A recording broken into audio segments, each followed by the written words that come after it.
Dieu ne travaille pas avec les incrédules. Attendez, je vais vous dire sur mon témoignage. Moi, je suis né dans une famille chrétienne. J'aimais tant ma religion. Vraiment beaucoup. Et je me suis marié dans cette religion.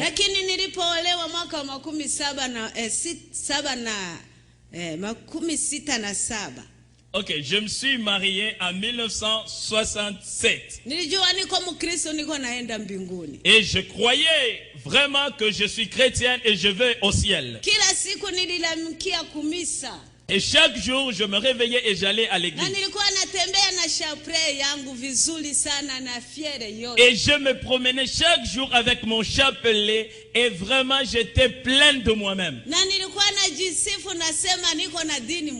Et je me disais à moi-même, en me glorifiant, que j'ai une très très bonne religion.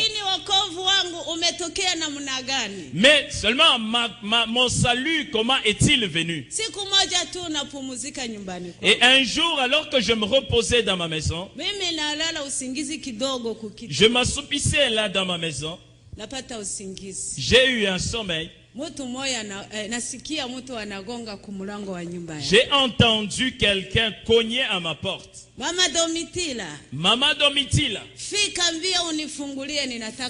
vite et ouvre-moi, je veux rentrer dans ta maison. Dans mon rêve, je me suis levé et j'ai couru pour aller ouvrir. Et quand je voulais ouvrir la porte,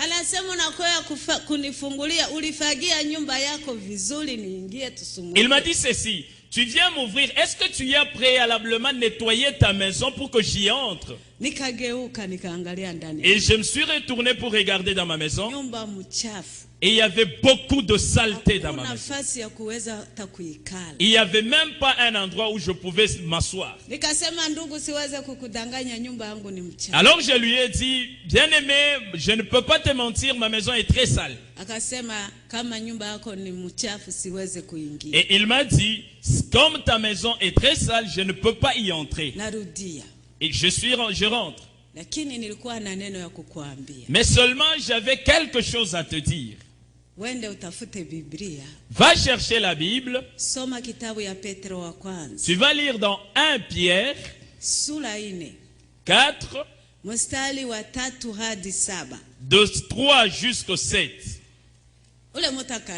Et cet homme est parti. 1 Pierre 4, 3e verset jusqu'au 7e. Et il est parti. Et j'ai sursauté. Je cherchais pour voir la personne, il n'y avait personne. J'ai ouvert la porte et j'ai couru par dehors. Et j'ai cherché partout, je n'ai vu personne. Je n'ai pas compris ce rêve. Je suis rentré. Je ne connaissais pas la Bible. Je me disais, qu'est-ce que je vais faire?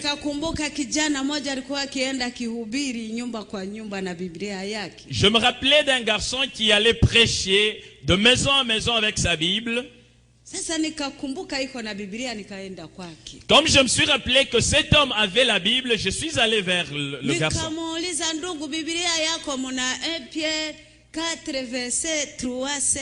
Je lui ai dit, bien-aimé, est-ce que dans ta Bible là, il y a 1 Pierre 4 de 3 à 7? Il a dit oui, oui. Je lui ai dit, mais est-ce que tu peux me lire ça? Il m'a lu. Je n'ai rien compris. Je lui ai dit mon rêve. Il m'a dit, le rêve que tu as vu, la maison sale que tu as vue, ce n'est pas la maison où tu habites. C'est ton cœur. Et la saleté, c'est le péché en toi. Et cet homme, c'est Jésus-Christ. Il est en train de cogner à ton cœur. Et je lui ai dit, frère, je lui ai dit que moi, je suis chrétienne 100%. Je suis né dans une religion. J'ai grandi dans une religion. Je me suis marié dans une religion. Et toutes les fois que je fais le péché, je veux voir le prêtre. Pourquoi tu me parles encore de péché? Et cet homme m'a dit, sœur, crois à la parole de Dieu.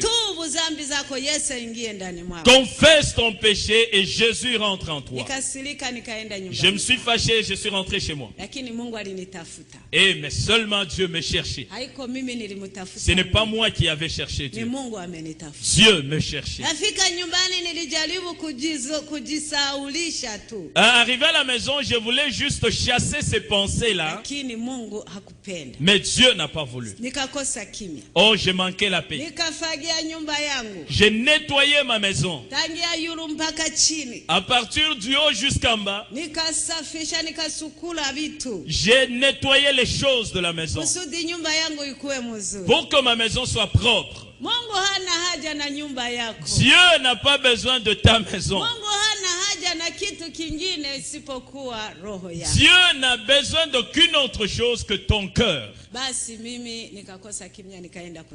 Et j'ai manqué la paix, je suis allé prier. J'ai pris mon chapelet. Le premier tour, j'ai terminé. Il n'y avait pas de paix à moi. Deuxième fois, je retournais, j'ai terminé. Toujours pas de paix. J'ai laissé le chapelet. J'ai vaqué à mes occupations. J'étais en train de préparer là-bas. Quelque chose est descendu à moi. Je commençais à trembloter.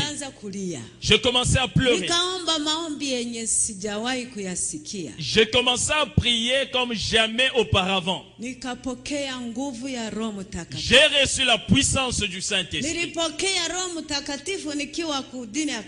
J'ai reçu le Saint-Esprit alors que j'étais encore dans l'église catholique. Et Dieu m'a dit, confesse ton péché. Et confesser, c'est laisser aussi. Ok, confesser, ce n'est pas aller chanter devant le prêtre ce péché. C'est confesser et abandonner. Tu t'appelles créature de Dieu. Certes, tu es créature de Dieu. Mais seulement tu n'es pas enfant de Dieu. Parce que l'enfant de Dieu fait la volonté de son Père. Mais seulement toi, ce que tu fais, ce n'est pas un enfant de Dieu. Je suis sorti et je courais en pleurant pour chercher un pasteur. Parce que le prêtre n'était pas là.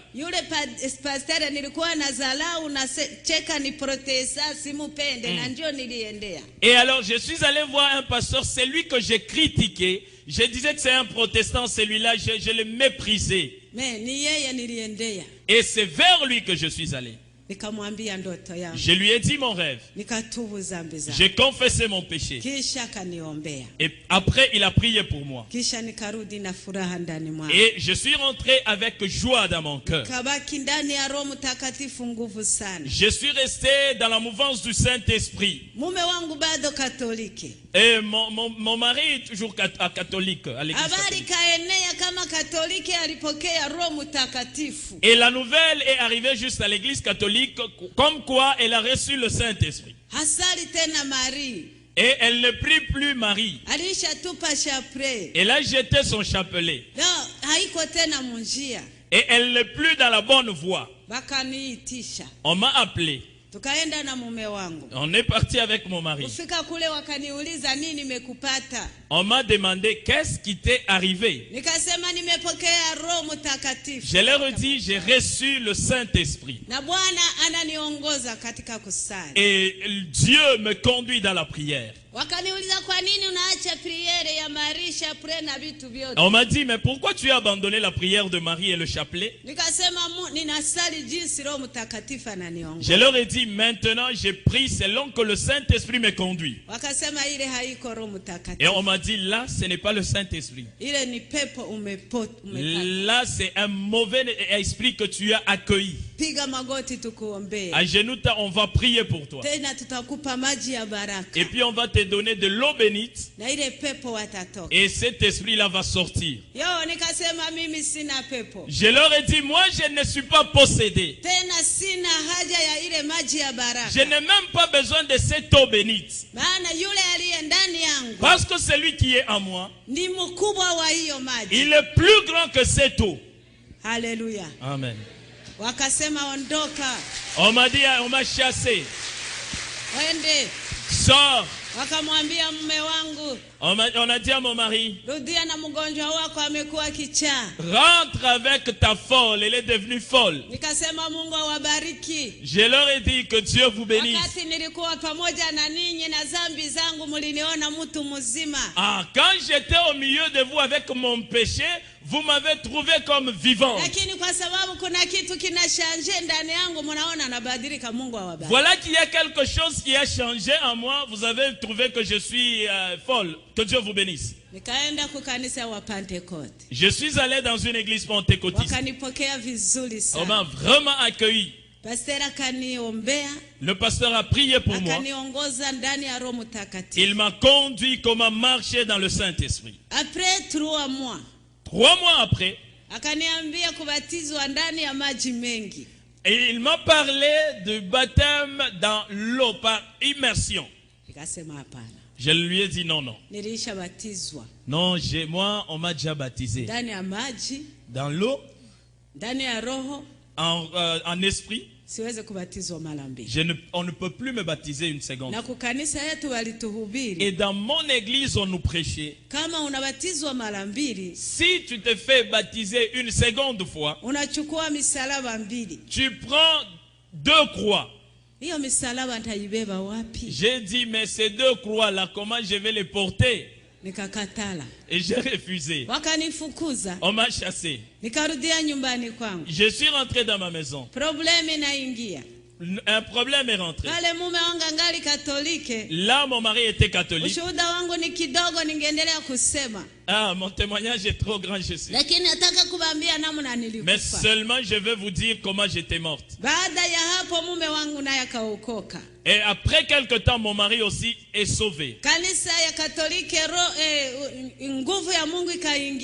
À l'église catholique, il y a eu beaucoup de gens qui ont reçu la puissance du Saint-Esprit. On les a aussi chassés. Alors, on a commencé à prier ensemble avec toutes ces personnes qui étaient chassées. Nous n'étions pas de l'église catholique. Nous ne sommes pas des protestants. Mais seulement nous étions en train d'adorer Dieu en esprit.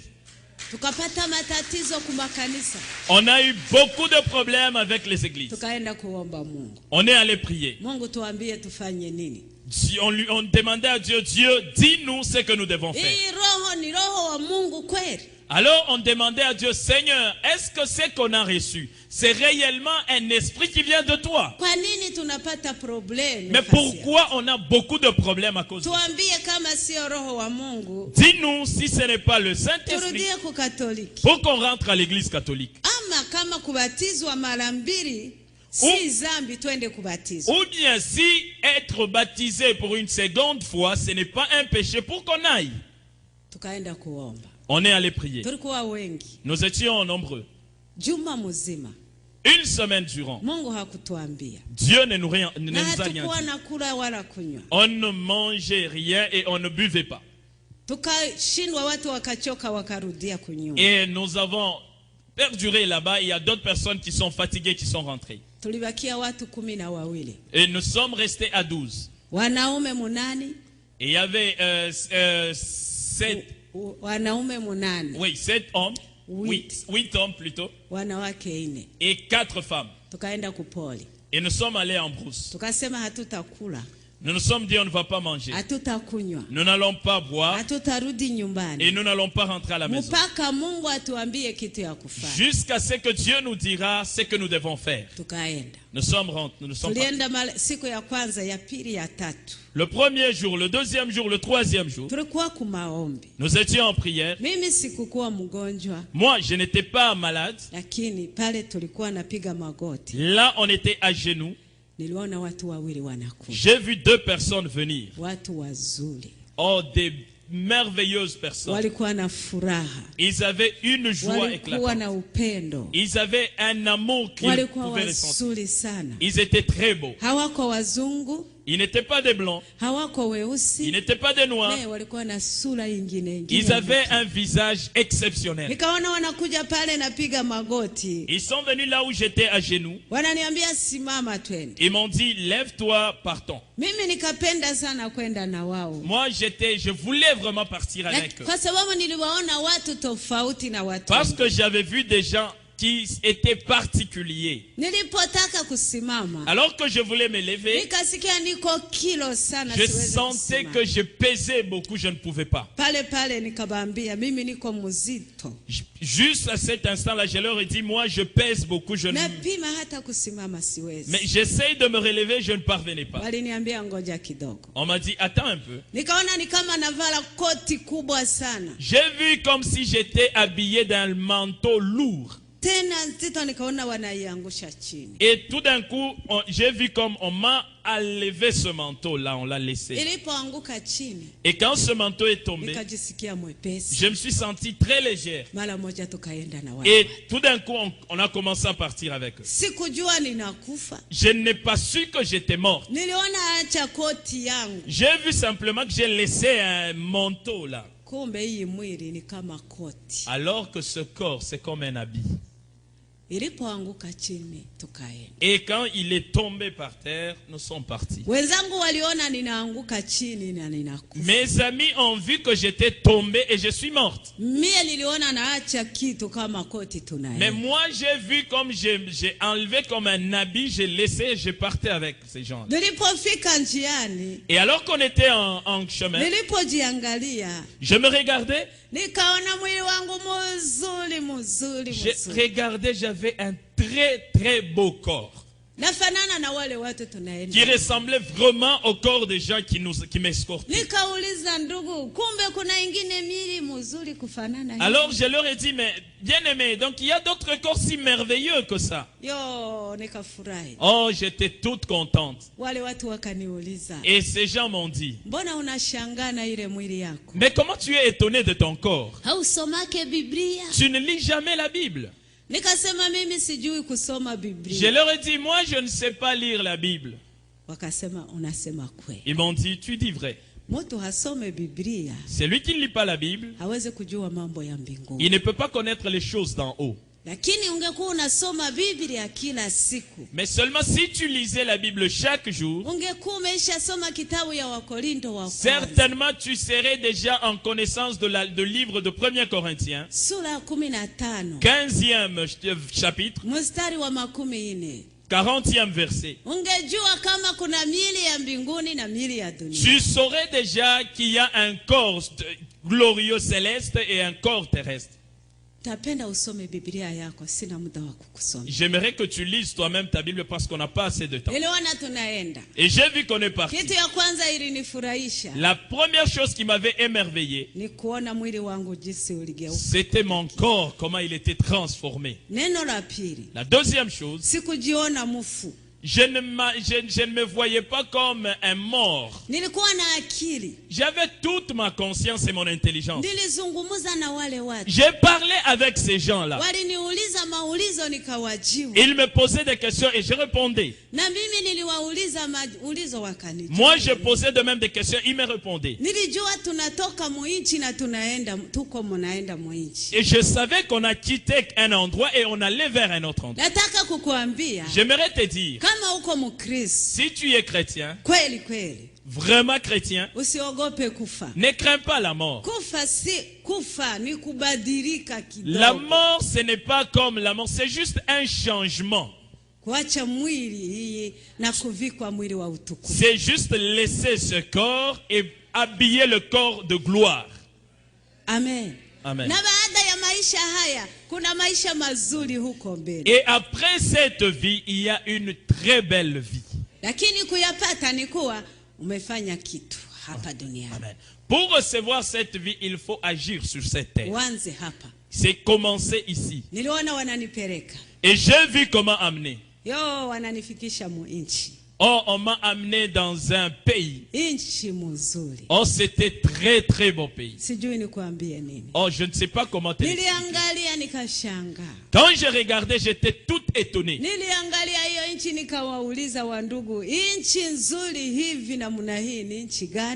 Quand j'ai regardé, j'ai dit à ces gens qui m'escortaient, mais un très très beau pays, c'est quel pays ça?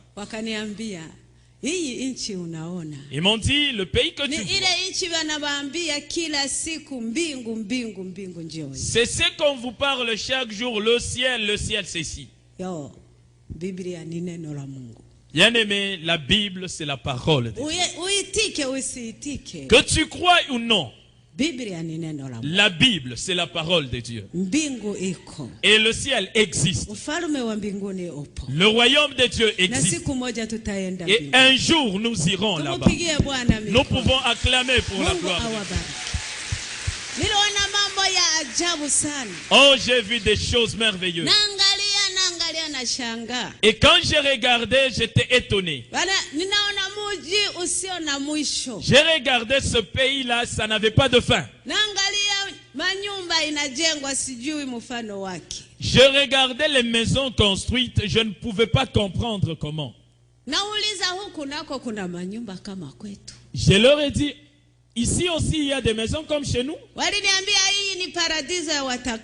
Ils m'ont dit, ça c'est le paradis de saints. Quand quelqu'un meurt là-bas, il vient se reposer ici dans ce pays. Ici n'entre pas un païen. Ici n'entre pas un pécheur. C'est seulement des chrétiens qui sont lavés dans le sang de Jésus-Christ. C'est ceux-là qui viennent se reposer dans ce pays. Et on était en train de parler avec ces gens. Ah, j'ai regardé par là où on venait, il y avait comme une espèce de voiture qui venait.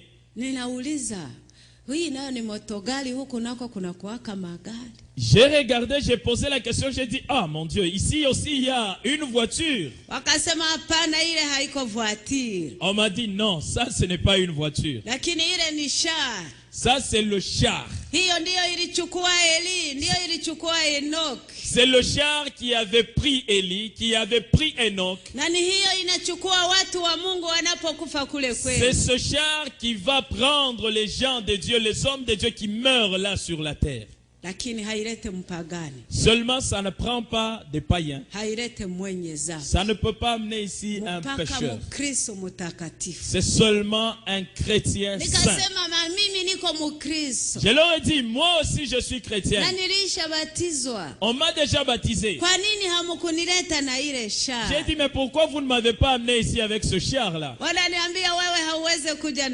On m'a dit, toi tu ne peux pas, on ne peut pas t'amener ici avec ce char. Parce que toi, tu dois rentrer là chez vous. Parce que ça ne peut pas amener ici un homme comme toi. Seulement quand tu deviendras sainte devant Dieu. Et là, on était en train de parler. Et ce char est rentré dans ce pays. Oh, j'ai écouté, on chantait. Oh, on était en train de faire des youyou. Oh, il y avait des instruments, je ne sais pas de quel genre. J'avais une très grande joie dans mon cœur. Je voulais voir ces gens-là qui chantaient et qui jouaient aux instruments. Mais seulement on n'a pas voulu que j'y entre. On m'a arrêté juste à l'entrée. Et j'ai vu que de là venait un homme, un grand, un géant. Et il était vraiment brillant. Alors j'essayais de le regarder. Je ne pouvais pas voir son visage parce que ça brillait fortement. Et il est venu devant moi. Il m'a dit, vous avez vraiment bien prié. Il m'a dit, mais comment vous savez très bien prier comme ceci? Mais seulement vous ne voulez pas le faire ainsi chaque jour.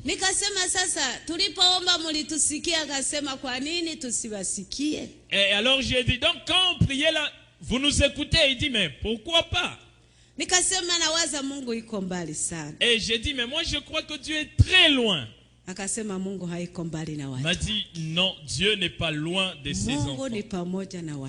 Dieu est au milieu de ses enfants. Et quand vous priez, Dieu vous écoute. Et je lui ai dit, mais pourquoi vous n'avez pas répondu à nos prières? Et lui aussi m'a posé la question, mais pourquoi vous avez refusé de vous faire baptiser? Je lui ai dit, mais écoute, on nous a déjà baptisés, on ne peut pas se faire baptiser une seconde fois. Et il m'a posé la question, c'est quel genre de baptême vous avez reçu?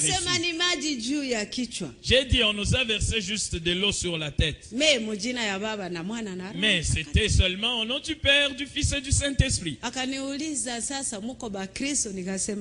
Et il m'a posé la question, est-ce que vous êtes vraiment des chrétiens? J'ai dit oui. Il m'a dit, Jésus était baptisé de quel genre de baptême? J'ai dit, en tout cas ça, je ne connais pas le baptême de Jésus. Il m'a dit, Jésus était baptisé dans le Jourdain, dans l'eau qui coule. Quand tu suis Jésus-Christ, vas-y faire comme Jésus a fait. Il a été baptisé par immersion. Vous aussi, allez-y qu'on vous fait baptiser ainsi. Et c'est là le vrai baptême. Et c'est ce qui existait depuis longtemps. Seulement parce que les gens sont en train de changer des choses. C'est pourquoi il y a plusieurs façons d'être baptisé. Mais seulement le vrai baptême, il y en a un seul. C'est seulement par immersion. L'image de mourir et de ressusciter avec Jésus-Christ. Je n'avais plus quoi dire. Il m'a introduit dans ce pays. Bien-aimé, oh, j'étais étonné. Oh, Dieu reste Dieu. Et le royaume de Dieu existe. Et un jour, nous irons. Je voyais un pays qui était à perte de vue. Je voyais, il y avait beaucoup de gens dedans. Des gens qui étaient beaux. Ils avaient une joie débordante. Ils étaient en train de chanter pour Dieu. Et ils utilisaient des instruments que je ne comprenais pas. Bien-aimés, chante, continue à chanter pour Dieu. Toi qui sais bien jouer aux instruments, fais-le encore. Parce que même là-bas, on chante. Et la Bible dit, toute chose va s'arrêter. Mais seulement au ciel, là, on restera en train de le louer. Et si tu es chantre, chante encore.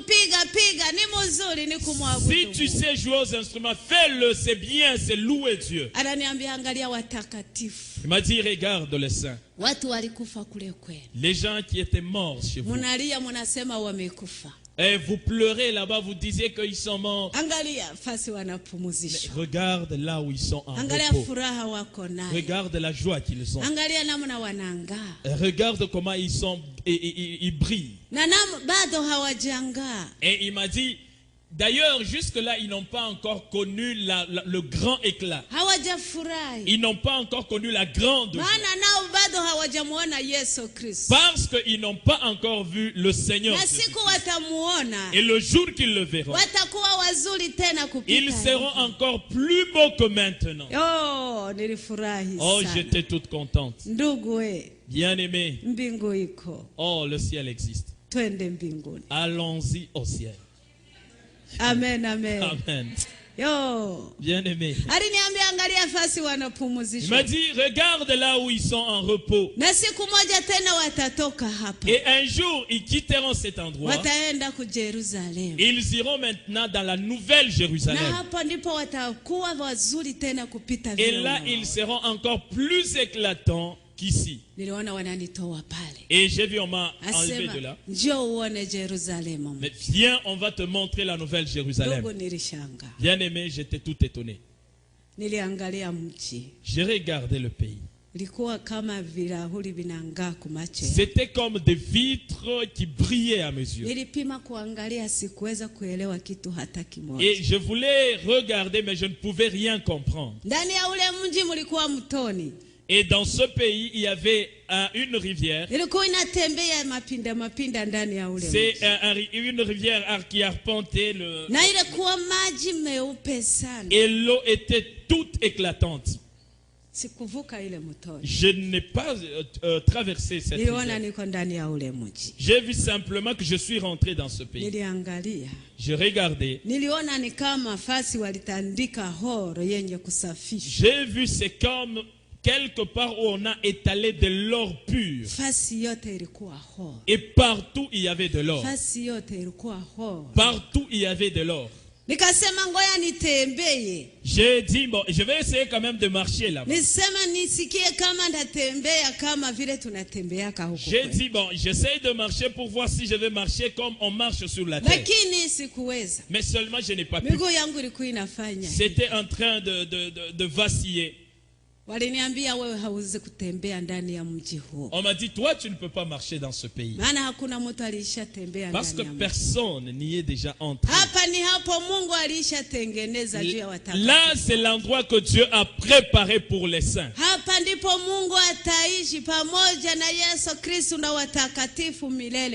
C'est ici l'endroit où Dieu vivra avec Jésus-Christ, avec tous les saints.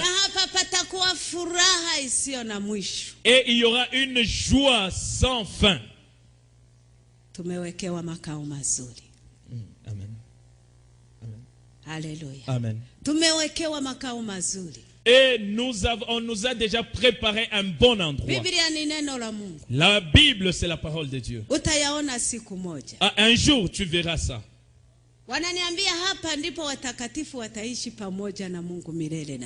On m'a dit c'est ici que les saints vivront avec Dieu éternellement.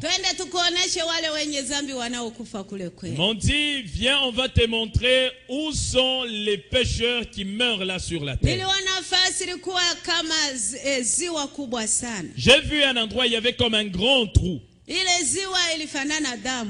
Et ce grand trou, il y avait comme du sang.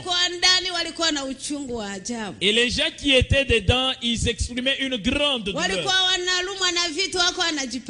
Et ils étaient en train de se gratter comme s'il y avait des insectes qui les piquaient. Et on m'a dit, tu vas écouter les pleurs des pécheurs. Et ils étaient en train de pleurer en disant, oh le Seigneur Dieu. Il est bon que tu nous prennes de cet endroit et que tu nous jettes dans le feu et qu'on se consume, qu'on se termine. Ils m'ont dit que ça c'est un mensonge. Le feu ne s'éteindra jamais. Et le corps des pécheurs ne se consumera jamais. Ils seront en train d'être brûlés pour l'éternité.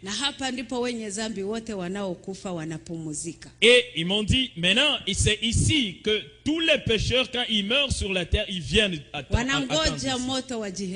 Et ils attendent ici le feu de la Guéhenne. Et comme les chrétiens attendent au paradis, et eux attendent ici. Et jusqu'à ce qu'on va ouvrir le feu. Et ce feu-là sera ouvert uniquement le dernier jour. Bien aimé, j'ai pleuré. Et on est allé maintenant me montrer le feu dans la graine. J'ai vu des choses comme des fûts. J'ai vu 7 fûts. On m'a dit ces 7 fûts, ça conserve le feu de la graine. Et le feu est gardé là-bas. Ça sera ouvert un seul jour. Et ça sera la fin du monde.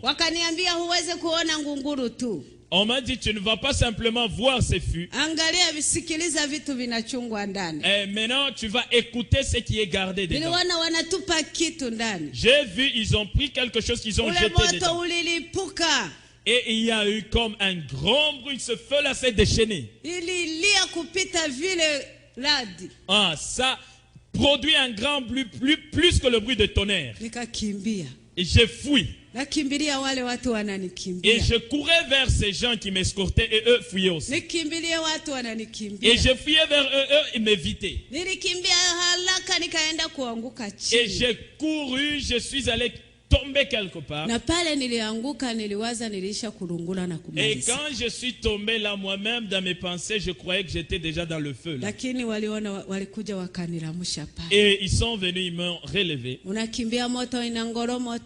Ils m'ont dit, tu as fui le bruit du feu seulement. Et le jour où on va ouvrir ce feu et le lâcher.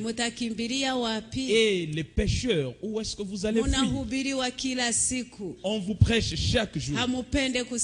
Vous ne voulez pas écouter. La Bible est écrite. Vous ne voulez pas la lire. Vous allez à l'église. Mais vous ne changez pas. Mais qu'est-ce que vous voulez que Dieu fasse? Dieu a déjà préparé le feu depuis la création du monde. Et c'est seulement pour les pécheurs et les non-croyants. On m'a dit, viens voir là où vos œuvres vous attendent. J'aimerais que tu m'écoutes bien ici. Et j'ai regardé, j'ai vu quelque chose qui ressemblait à une armoire. J'ai vu, on a appuyé comme on appuie un bouton. Et cette armoire s'est ouverte. J'ai vu qu'il y a beaucoup de dossiers, beaucoup de papiers dedans. On m'a dit, tu vois ces papiers. C'est là qu'il y a le dossier de chacun. Toute personne qui vit ou qui a vécu sur la terre, son dossier est là. Que tu sois chrétien, que tu sois païen, que tu sois grand, que tu sois jeune, ton dossier est là-bas. Et là, il y a juste 2 chemins. Le premier, c'est pour entrer au ciel. Et le deuxième, c'est pour aller en enfer. Et chaque personne qui meurt doit passer par là. Quand il arrive par là, il prend son dossier. Et quand tu termines de lire ton dossier, tes œuvres vont te montrer la voie que tu dois prendre. Si tu es saint, ta voie est là. Et tes œuvres vont te montrer. Et si tu es païen, tes œuvres aussi te montreront ta voie. Avant que Dieu ne te juge, tu seras jugé par tes œuvres. Si tu ne sais pas lire, c'est là que tu apprendras à lire. Si tu étais aveugle, né aveugle, C'est là que tu vas voir et tu vas lire. Ce n'est pas Dieu qui va lire ton dossier. Toi-même, tu vas le lire. Deuxième chose. Il n'y aura pas un parent avec son enfant. Il n'y aura pas un pasteur avec son fidèle. Il y aura seulement toi, Dieu et tes œuvres. Oh, c'est très amer. Je ne savais pas lire. Depuis que j'étais né, je n'ai pas été à l'école. Je ne savais même pas lire. J'ai regardé, j'ai vu mon dossier qui était ouvert. J'ai lu Maman Domitila. Et en dessous de mon nom, toutes mes œuvres, depuis ma jeunesse jusqu'à ce jour-là. Et je regardais, je commençais à trembloter. Je commençais à pleurer. Je voulais éviter le dossier de mes yeux pour regarder en bas. Et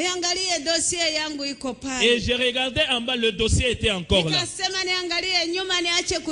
Je voulais encore regarder par derrière juste pour que je ne lise pas. J'ai regardé et partout mon dossier y était.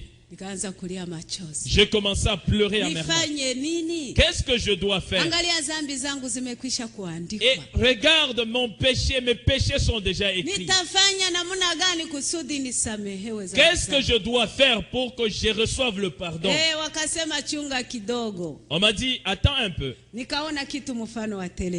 J'ai vu quelque chose qui ressemble à un écran de télévision. Un grand. J'ai vu qu'il a appuyé comme sur un bouton. J'ai vu la télévision s'allumer. Oh bien-aimé, j'ai pleuré. Et tout de suite, il y a des écrits qui apparaissaient sur l'écran. C'était écrit tes œuvres. Et tout de suite, j'ai vu moi-même, j'étais dedans dans l'écran. Ma vie était en train comme de défiler là-bas dans l'écran. Bien-aimé, je vois tout ce que j'avais fait. Toute ma vie. Oh, j'ai commencé à pleurer. Si c'est une chose de quelqu'un que j'avais volé, même comment j'avais volé ça, je vois ça apparaître. Si c'est quelqu'un avec qui on s'est bagarré, et j'ai vu comment on s'est bagarré là. Si c'est l'impudicité que j'ai commis, et même l'homme avec qui on a fait, comme les choses se font. Bien aimé, j'ai pleuré. On m'a dit, regarde, tu pleures. Donc tout apparaît, le jour, l'heure, la minute. Tout défile là-bas. Et ce qui m'a vraiment touché, les choses que j'avais faites dans mon jeune âge, je voyais ça comme si je venais à peine de le faire. Oh bien aimé, je posais la question. Qu'est-ce que je dois faire pour que ces choses soient pardonnées devant Dieu? On m'a dit, le pardon ne s'obtient que quand tu es sur la terre dans le monde. Je leur ai dit, retournez-moi tout de suite pour que j'aille confesser mon péché. J'aimerais retourner là pour confesser mon péché. Ils m'ont dit, tu pleures parce que tu as vu? Et chaque jour, on ne te prêche pas? Pourquoi tu ne changes pas? À partir d'aujourd'hui, sache que les yeux de Dieu, c'est comme une caméra. Ça marche avec toi partout où tu vas. Partout où tu vis, les yeux de Dieu sont là. Et un jour, tu te verras comme tu vis. Et tu vas pleurer parce que tu vas commencer à voir toi-même de tes propres yeux ta vie. Je leur ai dit, bon, écoutez, il n'y a pas de problème, retournez-moi pour que j'aille demander pardon. Et l'amertume, c'était que je rentre. Et j'ai vu, on m'a sorti de cette enfant. On m'a montré beaucoup de choses. Mon temps est presque fini. On m'a montré des enfants qui sont morts sur la terre. Des enfants qui sont morts parce que des femmes ont avorté. Bien aimé, les mamans qui avortent. Sachez que c'est un péché devant Dieu. Et ces enfants sont au ciel. Ils t'attendent avec les produits que tu as utilisés pour provoquer l'avortement. C'est un péché et c'est tuer. Et si tu es chrétienne, tu n'es pas censé faire cela. Et un jour, tu vas être en jugement avec ces enfants. On m'a montré les religions des gens sur la terre. Comment nous avons des choses qui ne plaisent pas à Dieu. Les gens se divisent en dénominations, en deux groupes. J'ai posé la question, tous ces groupes c'est quoi? On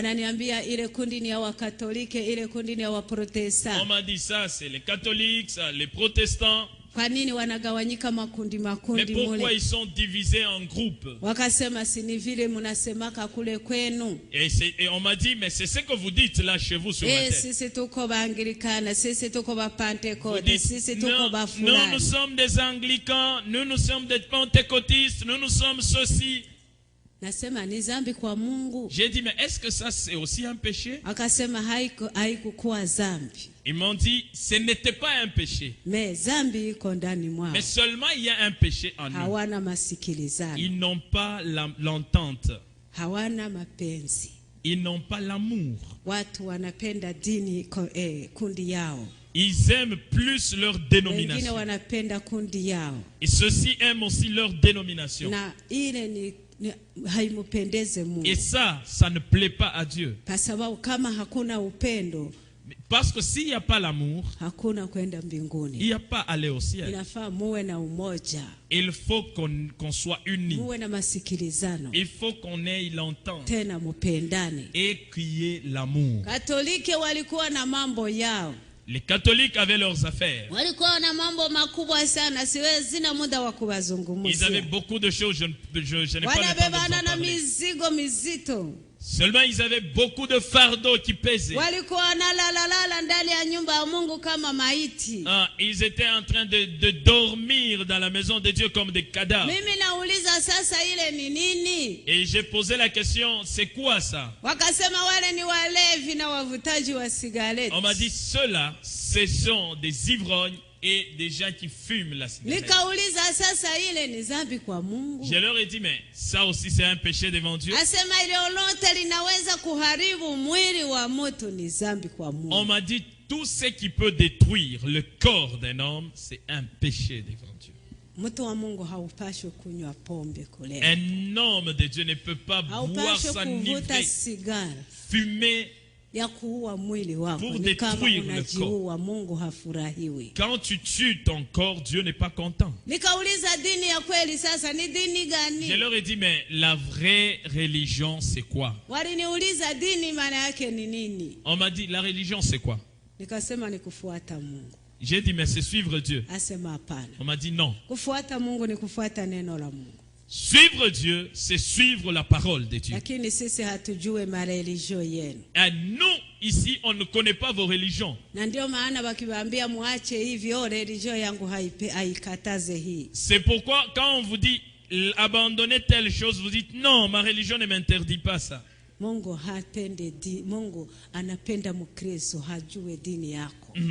Dieu aime le chrétien, mais Dieu ne connaît pas ta religion. Seulement le chrétien qui croit en Jésus-Christ.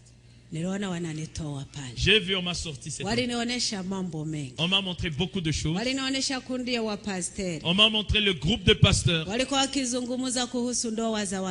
et qui étaient en train de parler concernant le mariage de chrétiens.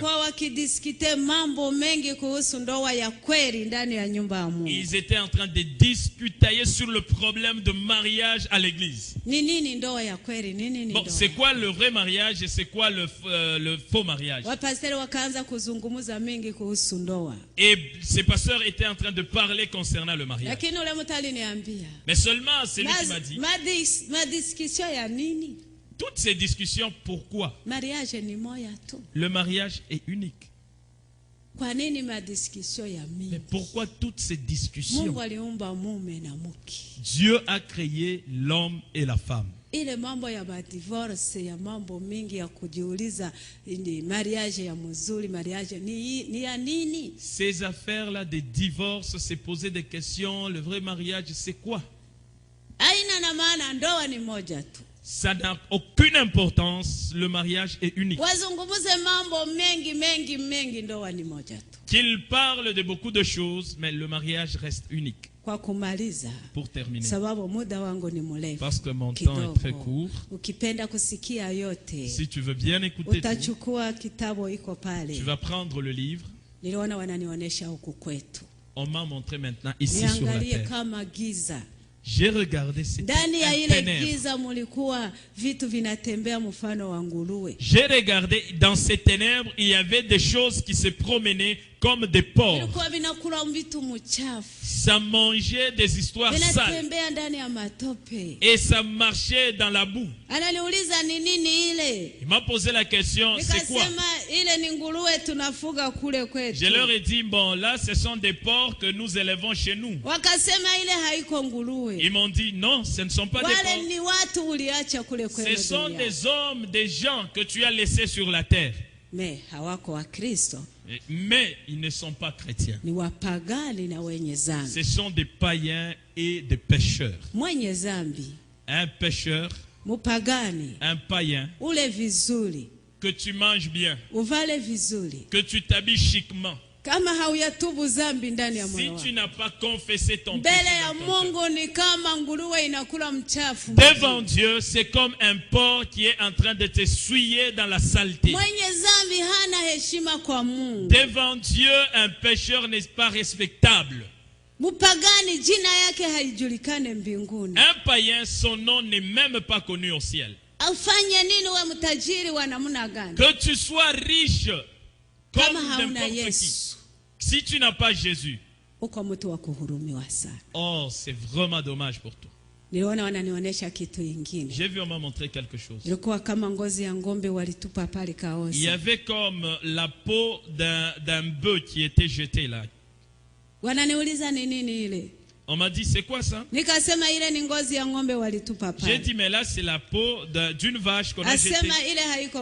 On m'a dit, non, ce n'est pas la peau d'une vache. Voilà, c'est ton corps qui est étalé. À partir d'aujourd'hui, sache que ton corps, c'est la poussière et ça va retourner à la poussière. C'est la poussière, ça va retourner à la poussière.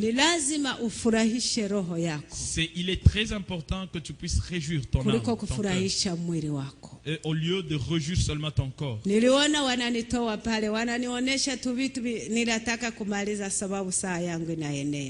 On va terminer parce que vraiment le temps... Ok, juste on va une petite pause parce qu'on m'a dit qu'on enregistre là derrière.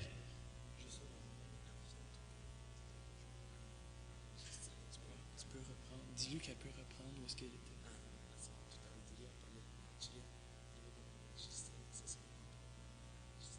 Ok. On va envier. Ok. Alors on va reprendre dans quelques minutes. Par là on a arrêté. Parce qu'ils sont en train d'enregistrer. Ok.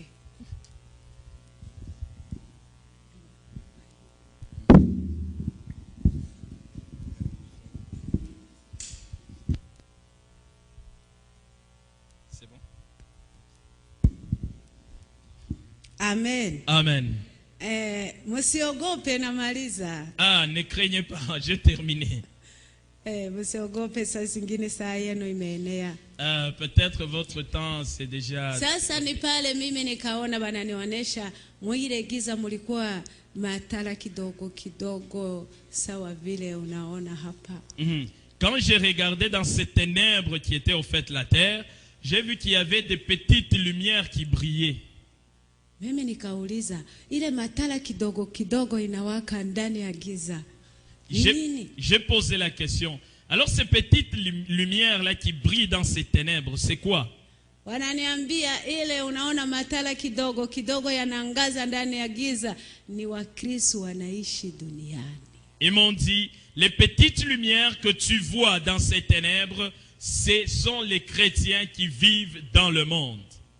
Amen.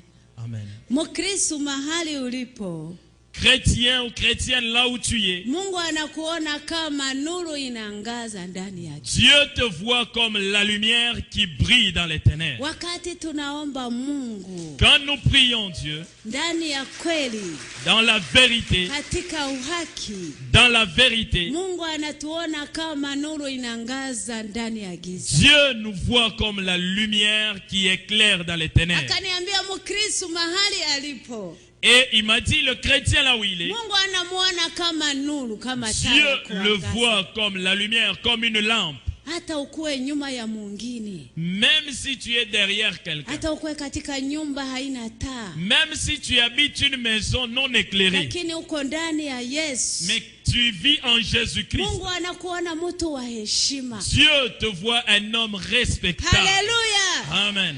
Oh, Mungu akubariki sana. Que Dieu vous bénisse. Na ndio maana neno la Mungu linasema, c'est pourquoi la parole de Dieu que j'ai dit, wakati kanisa litaenda mbinguni, quand l'église sera enlevée, wakati Yesu anachukua kanisa lake, quand Jésus-Christ va enlever son église, giza itaingia katika dunia, les ténèbres vont envahir la terre. Mais hatutaenda na kura. Nous n'irons pas avec l'électricité.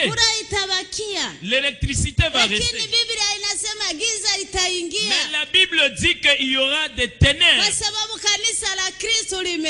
Parce que l'église sera enlevée. Parce que nous sommes la lumière du monde. C'est pourquoi nous ne pouvons pas nous conduire comme nous voulons. Parce que nous devons éclairer pour tout le monde.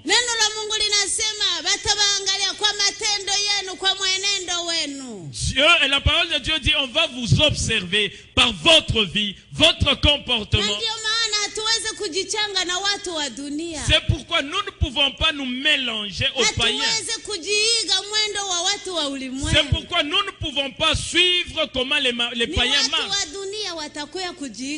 Ce sont eux qui vont venir vers nous pour voir comment nous marchons. Ce n'est pas nous qui vont aller prendre comment vivre chez eux. Nous ne pouvons pas nous mélanger avec la vie du monde. Parce que nous sommes des personnes merveilleuses. Nous ne devons pas commencer à chercher les choses du monde. Parce que nous ne sommes pas du monde.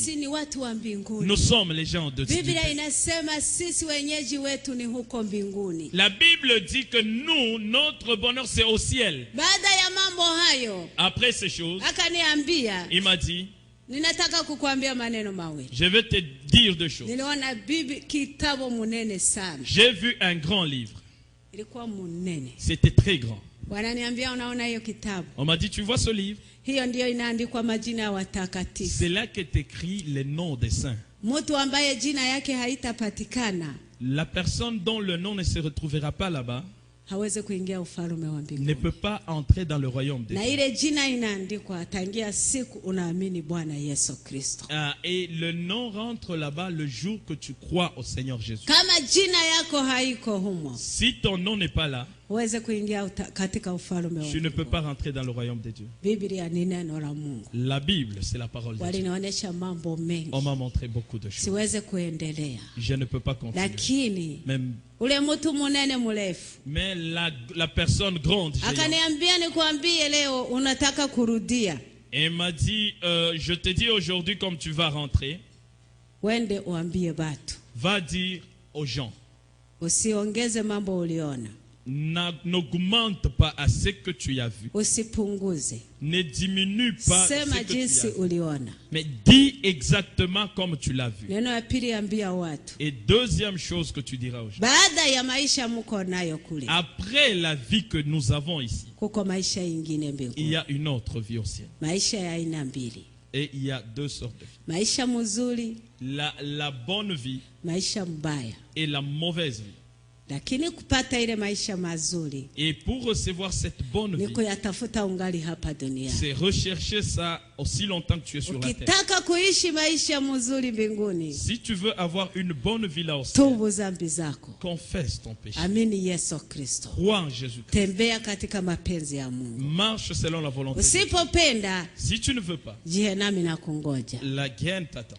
Neno la tatu, La troisième wende chose, waambie batu, va dire aux gens, kama unataka kuomba Mungu, si tu veux prier Dieu, usiombe chapelet. ne prie pas le chapelet. Usiombe mjina ya mtu Ne mwingine. prie pas au nom de quelqu'un d'autre. Awe mtakatifu Que mbinguni. ça soit un saint au ciel. Usiombe mjina ya mtu fulani. Ne prie pas au nom de quelqu'un. Neno la tatu, La troisième chose, usipige magoti yako mbele ya sanamu. ne t'agenouille pas devant les idoles, devant des représentations.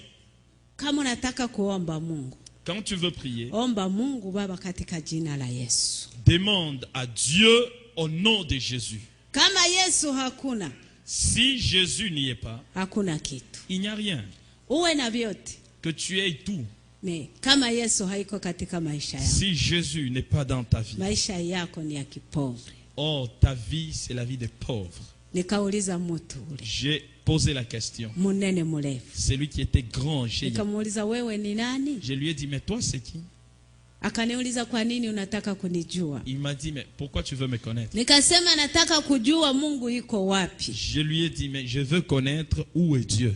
Maana nina neno ya kumuuliza. Parce que j'ai quelque chose à lui dire. Akasema sema Mungu Il m'a atakusikia. dit, mais parle seulement, Dieu va t'écouter. Nikasema mulisema hapa ni mbinguni. J'ai dit, mais vous avez dit qu'ici c'est le ciel. Nataka kuona Mungu nimwambie neno Je veux moja. absolument voir Dieu et que je lui dise quelque chose. Akasema sema Mungu Lui m'a atakusikia. dit, non, non, non, non, non, parle, Dieu va t'écouter. Nikasema J'ai nataka dit, kuona. non, non, non, il faut que je le voie. Ule mtu aliniambia. Cet homme m'a dit, Biblia inasema la Bible dit, kama mtu ameniona mimi, quand quelqu'un me voit, amemwona baba yangu. il voit le Père. Haleluya. Amen. Haleluya. Amen. Oh, nikasema wewe ni Yesu Kristo mwana wa Mungu. J'ai dit, donc toi c'est Jésus-Christ le Fils de Dieu. Nikaanza kuomba. J'ai commencé à prier. Nikasema nina neno moja tu. Je lui ai dit, j'ai juste quelque chose à demander. Mimi sina mtoto. Je n'ai pas d'enfant. Lakini naomba Mungu anipatie mtoto. Que Dieu me donne un enfant. Akaniuliza hiyo tu, nikasema hiyo. Il m'a dit, mais c'est juste ça? J'ai dit, oui, juste ça. Na ndio ilikuwa napenda nione Mungu nimwambie. Et c'est ce que je voulais voir Dieu pour le lui dire. Maana sikuwa na mtoto. Parce que je n'avais pas d'enfant. Akasema okay. Il m'a dit, ok. Alinionyesha mambo mengi. Il m'a dit beaucoup de choses. Siyasemi. Je n'ai pas dit ça. Kama unapenda usome kitabu. Si tu veux, tu vas lire le livre. Ule mtu munene akaambia wale watu wawili walinipeleka. Et cet homme grand géant a dit aux deux personnes qui m'extorquaient. Mumukamate sasa mumurudishe. M'a dit, ok, vous l'amenez maintenant, vous la retournez. Nikaona wananikamata na nguvu. Ils m'ont pris de force. Nililia sana. J'ai pleuré. Sikupenda kurudia. Je ne voulais pas retourner. Lakini walinikamata kama vile polisi inavyochukua watu. On m'a pris comme la police tenaille les gens. Sababu nilikatala na nilikuwa nakatala kabisa. Parce que j'ai refusé, je ne voulais pas retourner. Lakini walinikamata na nguvu. Ils m'ont pris de force. Naona wananirudisha. On m'a retourné. Mpaka pale niliacha koti yangu. Jusque là où j'avais laissé mon manteau. Ilikuwa inalala pale. C'était là étalé. Sikupenda hata kuiangalia. Je ne voulais même pas regarder ça. Niona kiona. Je voyais ça très laid. Sipende hata kukiona. Je ne voulais même pas regarder à ça. Lakini kuniingiza ndani yake. Mais pour m'introduire dedans. Ilikuwa vita kabambi. Mais c'était toute une lutte. Wananikamata na nguvu yote. On m'a pris de force. Ilikuwa vita kabambi. J'ai lutté. Mais kwa sababu walikuwa wawili tena wana nguvu. Mais parce qu'ils étaient à deux et ils avaient vraiment la force. Wananiingiza na nguvu yote. Ils m'ont introduit des forces. Mara moja nikalamuka. Et tout d'un coup, j'ai regardé, j'étais ressuscité. Niangalie. J'ai regardé. Yo. Oh. Alléluia. Amen. Oh, Mungu mzuri ndugu. Dieu est merveilleux, bien-aimé. Nilikuta mwili wangu naanza kuoza. Mon corps pourrissait déjà. Fasi yote ya kufunikwa, fasi yote ilikuwa inaanza kutoa madudu. Partout on avait bouché parce que partout ça puait déjà. Ça sortait des insectes. Nasikia vitu vinatembea. Et je sentais des choses se promener sur mon corps. Siwezi tena kusema. Je ne pouvais pas parler.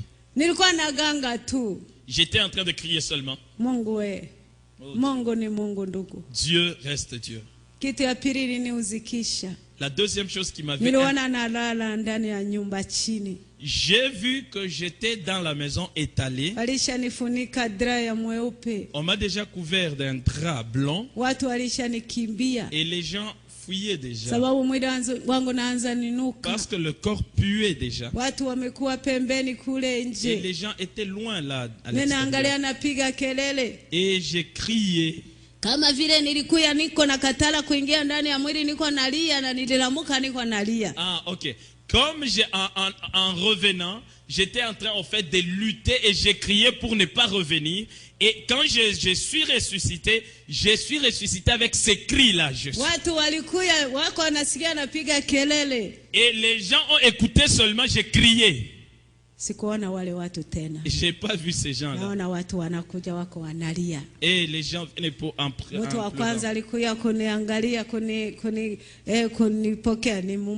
La première personne qui est venue et qui m'a accueilli, c'était mon mari.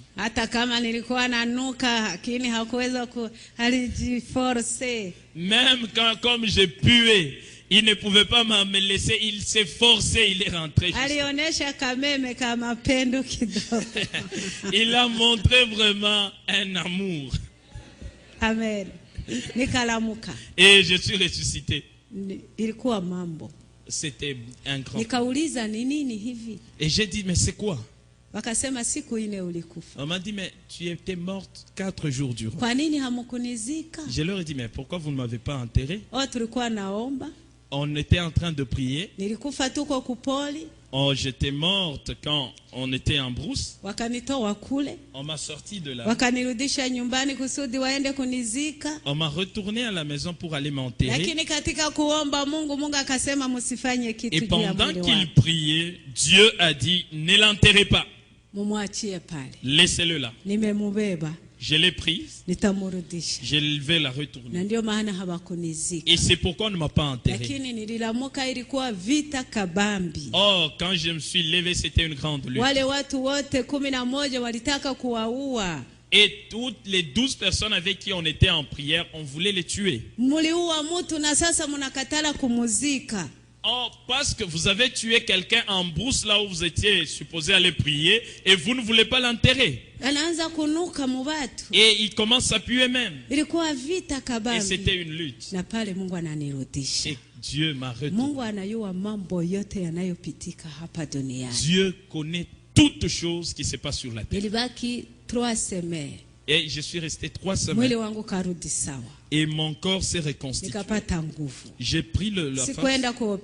Je n'étais pas allé à l'hôpital. La chose que j'ai faite, j'ai confessé mon péché. C'était une grande réunion. Il y avait des gens qui venaient de partout. Et j'ai témoigné là. Et avant de témoigner, j'ai demandé la Bible. J'ai dit, j'ai lu mon dossier au ciel. Donnez-moi la Bible. Parce que quand j'étais allé, j'ai lu. On m'a donné la Bible. Ah, les mêmes choses que j'avais lues là, c'est la même. J'ai commencé à lire. Les gens étaient étonnés. J'ai dit, donnez-moi un autre. On m'a donné un autre livre. Les gens tremblotaient. Parce qu'ils me connaissaient. Je n'ai jamais été à l'école même un seul jour. Et les gens étaient étonnés. Je leur ai dit, les choses que j'ai vues là-bas, je vais les dire. Et j'ai commencé à témoigner. Les choses que j'ai vues là-bas. Et je leur ai dit, allez-y, vous allez me baptiser par immersion. Parce que Dieu m'a dit de me faire baptiser par immersion. Je ne me suis pas fait baptiser seul. Ah, on nous a baptisé près de 100 personnes. Parce que beaucoup de pasteurs étaient là pour baptiser. Oh, beaucoup de gens ont cru en Jésus. Beaucoup de gens ont confessé leurs péchés. Beaucoup de gens ont accepté le baptême par immersion. À partir de ce jour, je suis devenu une chrétienne. Une chrétienne qui va au ciel. Je ne suis pas une chrétienne d'une religion quelconque. Parce qu'au ciel, on ne m'a pas dit la vraie religion. On m'a dit le chrétien qui marche avec Jésus-Christ. Et je leur dis, j'irai au ciel. Pourquoi? Parce que j'ai vu avec mes yeux. J'ai marché avec mes pieds. J'ai visité le ciel. Et un jour, je vais retourner là-bas. Partons au ciel. Alléluia. Alléluia. Que Dieu vous bénisse. La deuxième chose, permettez-moi de terminer ensemble. Quand je m'étais réveillé, j'ai regardé et j'étais vraiment seul dans la maison. D'autres ont fui. Oh, bien-aimé, c'est amen. Juste parce que j'ai pué, ils ont fui. J'avais mon mari qui m'aimait beaucoup. Mon mari aussi, à cause de l'odeur, il ne pouvait pas supporter, il s'est éloigné aussi. J'avais des frères et sœurs avec qui je suis né de la même mère, qui m'aimaient beaucoup. Et quand j'étais morte, elles ont fui. J'avais des amis. Quand mon corps puait, ils ont fui. Bien aimé, je vais te dire une chose. Tu n'as pas de vrai frère. Tu n'as pas de vrai ami. Tout cela que tu as, ce sont des voisins et des voisines. Nous avons un seul frère. C'est lui qui nous aime tant. Même si tu pues, il ne peut pas t'abandonner. Même dans le sépulcre, dans la tombe, il est avec toi partout. Même si tu souffres d'une maladie contagieuse, il ne peut pas te craindre. Il ne va pas te fuir. C'est pendant que tu es dans un état où les gens te fuient que lui s'approche plus de toi. C'est là qu'il va vraiment montrer son amour de Dieu. Et ce frère, c'est qui? Ce frère-là, c'est qui? C'est Jésus-Christ. Alléluia. Alléluia, clamons. Amen. Nous avons un frère, Jésus-Christ. Tu as Jésus, tu as tout. Tu as Jésus, tu es pauvre. Oh, tu es... Ok, tu es un homme qui a le pardon. Tu n'as pas Jésus. Tu es pauvre.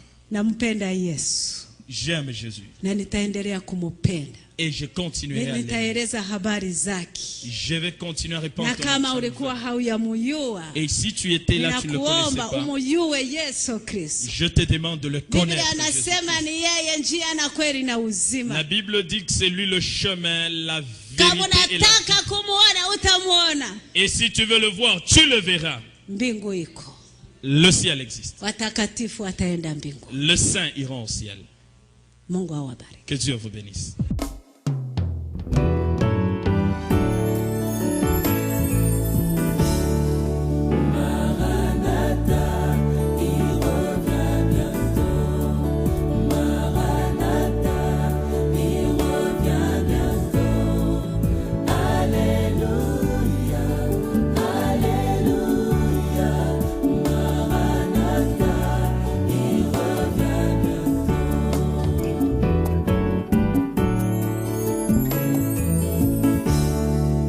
Jésus a dit,